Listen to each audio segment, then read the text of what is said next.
week, game gets shady with a world-exclusive review of The Darkness 2.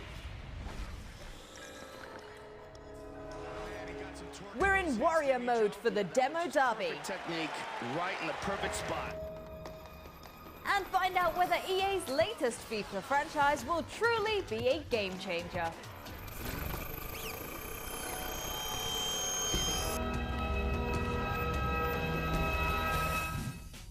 Hello, Kelly here with another 30 minutes or so of the best that gaming has to offer. Don't forget that you can catch up with us online at the addresses detailed below. But before you do, stay put because we've got some good stuff coming your way. Starting with this week's headlines and some interesting news in the PC versus console battles. In the headlines, a little cross-platform news. Rayman Origins, one of this year's best platformers, is finally getting a PC release coming to Windows in March of this year. No news yet on whether the much-hoped-for online multiplayer component will be included in the PC version, but seeing as how it's almost impossible to get four guys sitting comfortably behind a keyboard, online multiplayer would definitely be a nice addition. Also making the switch, The Witcher 2 Assassins of Kings is shedding its PC exclusivity and will be making its way to the Xbox 360. One of the best looking games ever made, the enhanced 360 version is set to come with a bunch of additional cutscenes and brand new cinematics. Receiving critical acclaim for both its gameplay as well as its adult narrative, look out for The Witcher 2 in April. Moving on, it's still early days, but if Nintendo has their way, we could see the next Wii as early as Christmas this year. Dubbed the Nintendo Wii U, the console will feature full HD graphics as well as an all-new touch-enabled controller. Now, Fraggy got a chance to try out the device at last year's E3, and while it sure looks interesting, it'll be a while before we see what this new console can really do. The next generation in console gaming, or so they're saying at the big end, but you'd have thought that they'd pick a better name for it. And finally, American developers and publishers THQ, the guys behind such games like Saints Row and Metro 2033, have finally decided to refocus their efforts on developing hardcore games. This comes after the company's recent wave of family-oriented titles failed to make significant sales, leading to huge losses.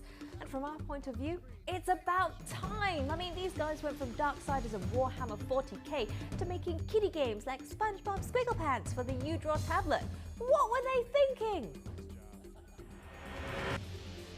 Well, from THQ's AAAs to Take-Two's latest All-Star offering and world exclusive for game, as the Fraggot becomes the first reviewer on the planet to get his grubby mitts on The Darkness 2.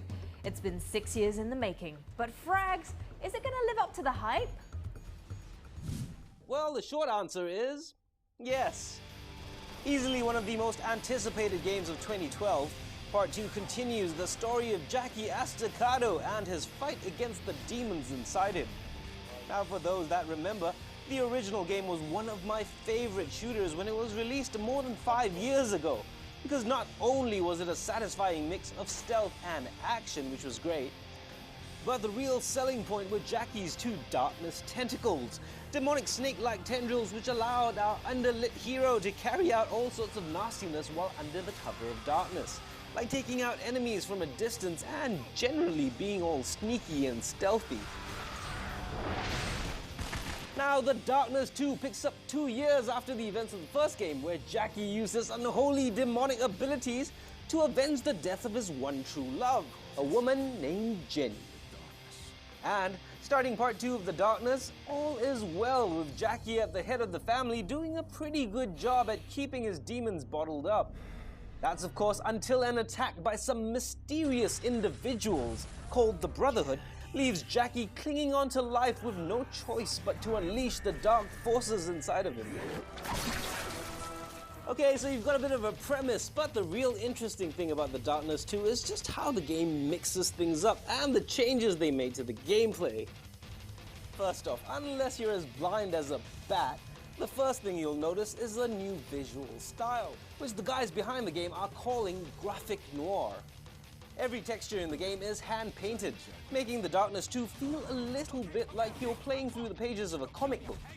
Okay, graphic novel. Now, aside from the new art style, Another thing I liked was how Part 2 really ditches a lot of that sneaking around from the first game, replacing it with up-close and in-your-face combat, thanks to a new gameplay mechanic they're calling quad wielding. If you've tried the demo, you'll know what I'm talking about, but it's basically a system which allows Jackie to carry conventional weapons in his hands, firing with the left and right triggers, while also using the left and right bumpers to control his demon arms, all independently.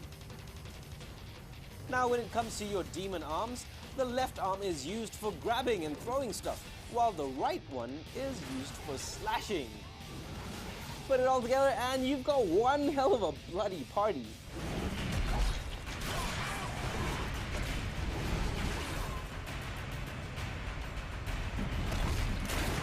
Also new this time are a bunch of RPG game mechanics like the addition of 4 upgradable skill trees: Demon Arm, Hitman, Darkness, and Execution. And just like any good role-playing game, this system really allows you to play the game as you like. Demon Arm upgrades give your 2 Darkness arms additional abilities like the Ground Pound, or let you toss people in the air. Hitman upgrades increase your firepower with normal weapons, letting you reload faster or carry more ammo. Darkness upgrades let you channel your powers into your guns for quad damage boosts, as well as make a swarm of insects do your bidding. And Execution upgrades, well, they let you do more of this.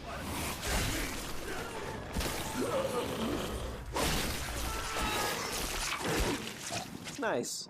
Now, one of the reasons the first game resonated so much with me was because of the unconventional way it went about storytelling. And I'm glad to say that for the most part, the Darkness 2 continues this tradition. Remember sitting around and watching TV from the first game? Yep, it's just scenes like those. I mean, when's the last time you played a shooter, when all you wanted to do was sit around and watch TV with your girlfriend for half an hour? It's good having you here. And although it's not as emotionally heartbreaking as the first game was, the story in Part 2 is not only well written, but features some stellar voice acting as well. Yeah, I'll do what I can. It'll go a lot faster if you get one of your gorillas to untie me. Please? Now, on the flip side, there are a couple of technical issues with collision detection, with people getting stuck on the environment, which can go from annoying to downright funny.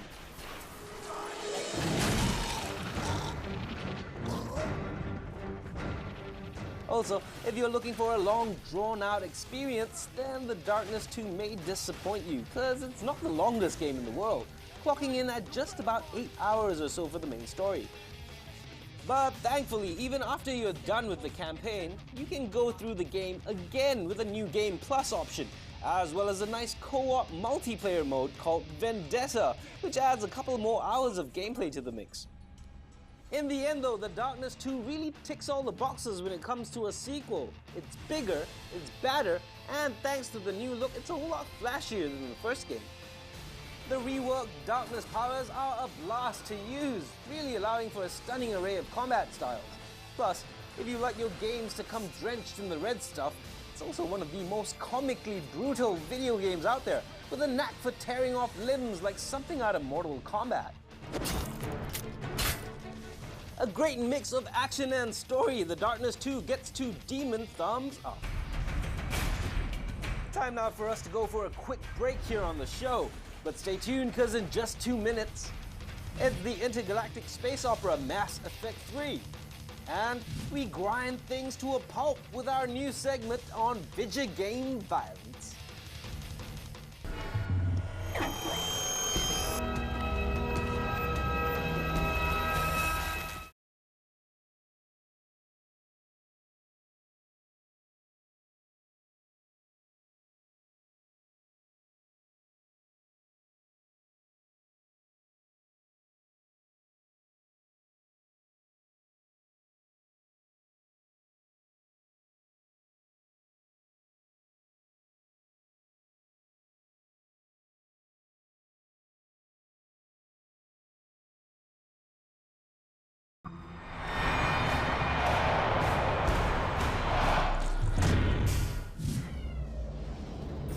This is Shepard.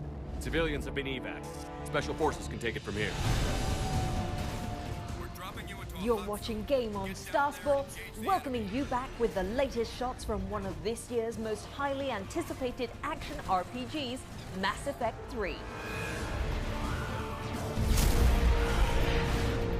The Reapers are counter. Be ready. High-value location has been compromised. Get in there and take them out.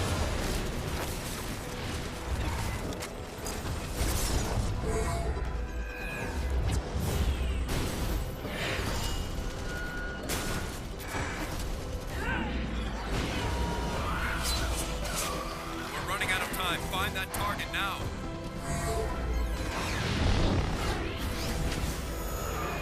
This war has brought you here today. Here they come. Fans of the original might lament the fact that this looks more run and gun than soaring space opera. But if BioWare can make Mass Effect mass market and still retain some of the first game's storytelling charm, we reckon this could be one of the games of the year when it hits the shelves in March of this year.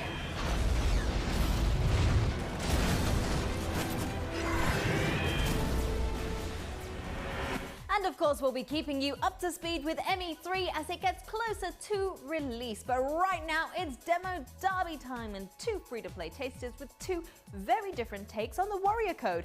From the round table to the octagon, let's get ready to rumble. Kicking things off with a little medieval mayhem, time to battle, as we check in with the demo for King Arthur 2, the role-playing wargame. This year's release focuses on Arthur's son, William, who's been tasked with leading the Pendragons against their arch-enemies, the Fomorians. Fans can look forward to a couple of new additions, including a campaign map which is twice as large as anything from the original game, making for some pretty epic battles. Also new is a totally reworked camera system, doing away with the old one, which was pretty difficult to maneuver, and replacing it with a new and fully customizable view, which is a lot easier on the eyes. Another interesting addition is a quest system, where players get to learn more about the characters they're playing by participating in brief text adventure style missions. You can easily defeat the dozen guards, but the clangor of battle quickly summons the rest of Loxley's warriors to the post. Now, if you're new to the series or strategy games in general, not to worry. The demo ships with a detailed tutorial mode, helping players get to grips with the gameplay, and also lets them in on a bit of the game's backstory. Arthur, son of Uther, had already united the war-torn lands. Combining one of the best aspects of RTS and turn-based games, the demo for King Arthur 2, the role-playing wargame, is available for download at the link below. Also out this week, it's demolition time as we jump into a no-holds-barred arena with a demo of UFC Undisputed 3. Now, the interesting thing about this year's release is that for the first time, MMA fans will get the chance to choose between fighters from both the UFC as well as Japan's Pride Fighting Championships. Legend Anderson Silva and light heavyweight champion John Jones front for the UFC, while over in the Pride divisions it's a choice between Quinton Rampage Jackson and Wanderlei Silva, with additional time spent in development leading to an all-new combat system with even more punishing tips and tricks. Oh, he escapes. Very nice. If you fancy starting your very own fight club, the demo for UFC Undisputed 3 is available on Xbox Live and the PlayStation Network right now.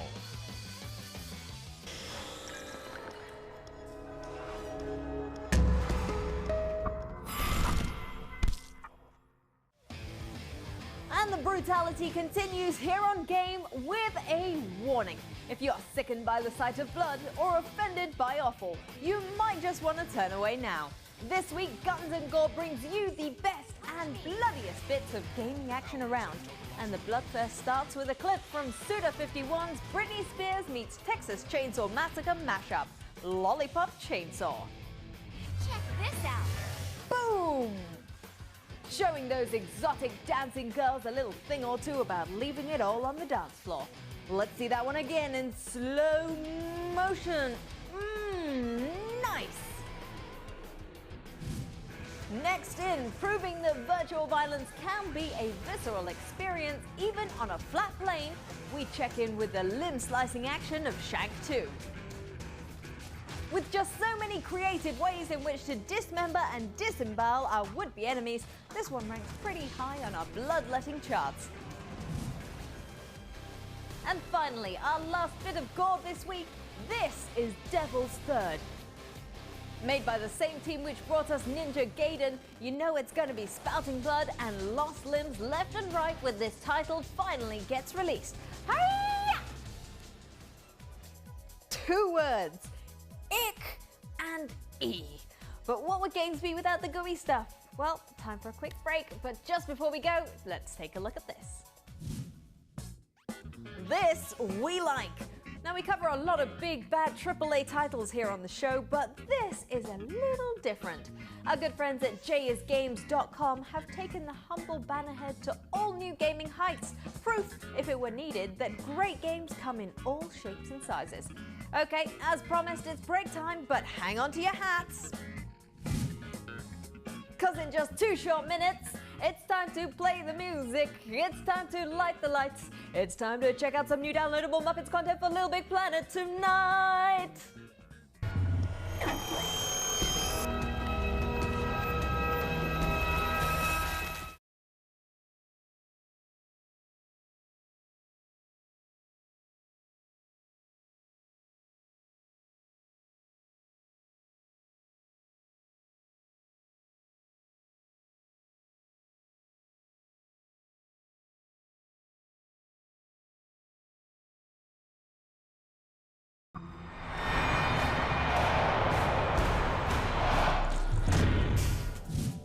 Welcome back, you're tuned to Game with me, Kelly Latimer. Still to come, FIFA, the Muppets and Assassin's Creed, but first, time to open the pearly gates and sink into another dreamy edition of digital heaven.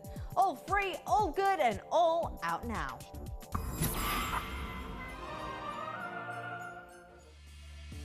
In this week's online escapade, it's back to our friends over at DigiPen as we take a look at another of the university's more interesting gaming offerings.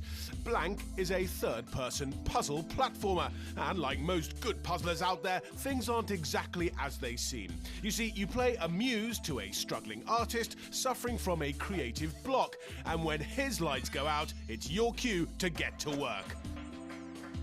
Right-clicking allows our friend to draw and erase, a function which is essential as you make your way through the map, avoiding hidden obstacles in the process.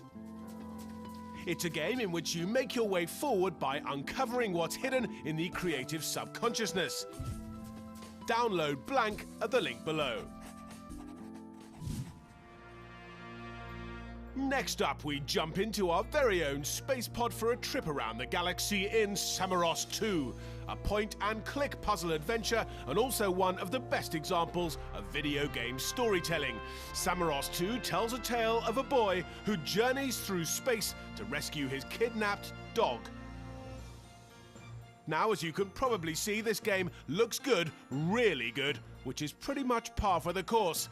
Winner of Best Web Game at the recent Independent Games Festival, a little playthrough of Samaros 2, and it's pretty clear why it deserved to win. Unfortunately though, only level 1 of this adventure is free, but if that little teaser tickled your taste buds, the full game is available for just $5 US.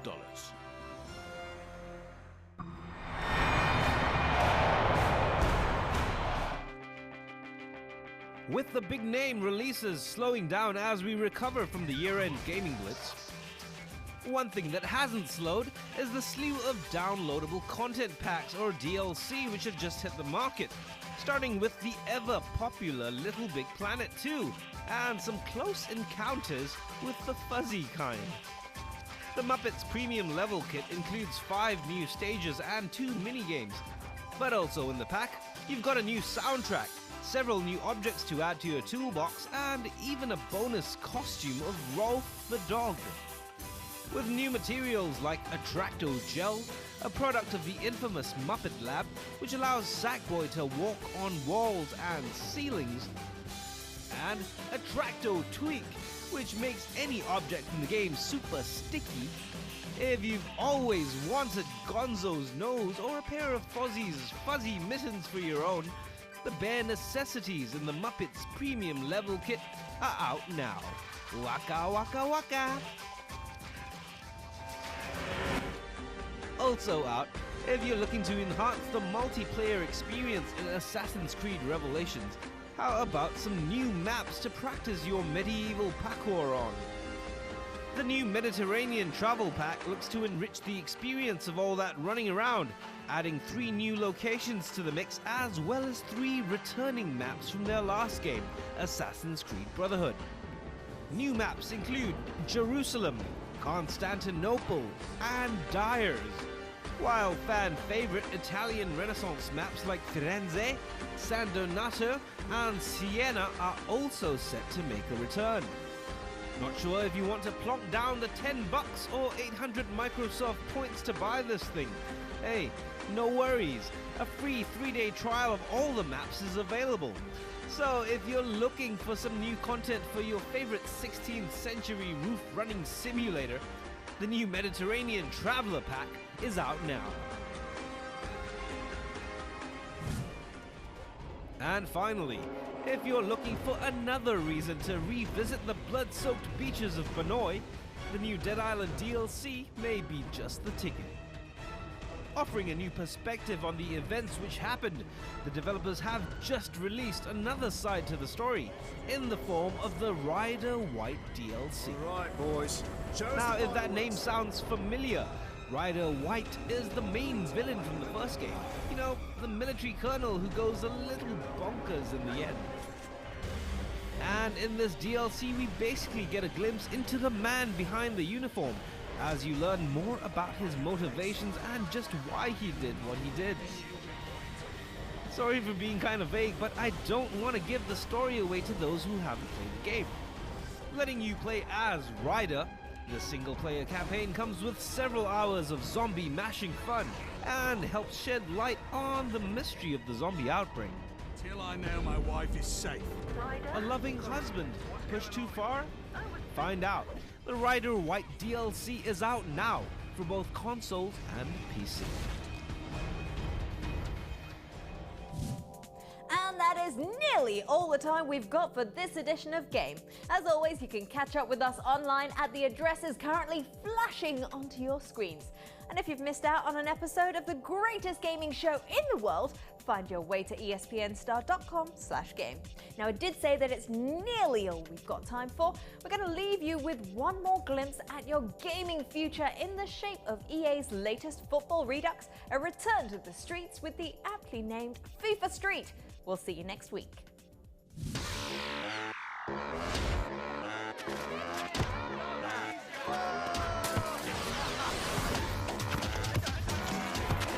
For me, it's not just a game, it's a dance. You never know what's my next move.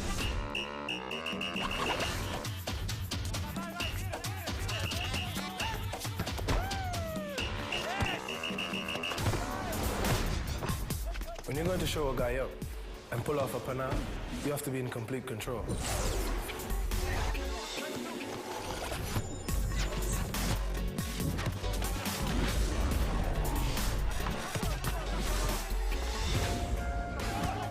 Play fast, play physical. Don't be afraid to bang the walls and maybe you'll keep up.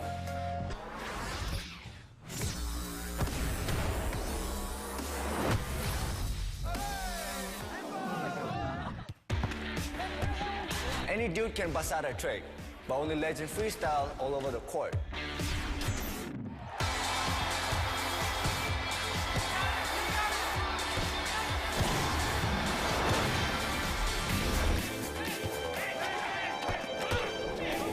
Everybody can score goals, but can you put it off in style?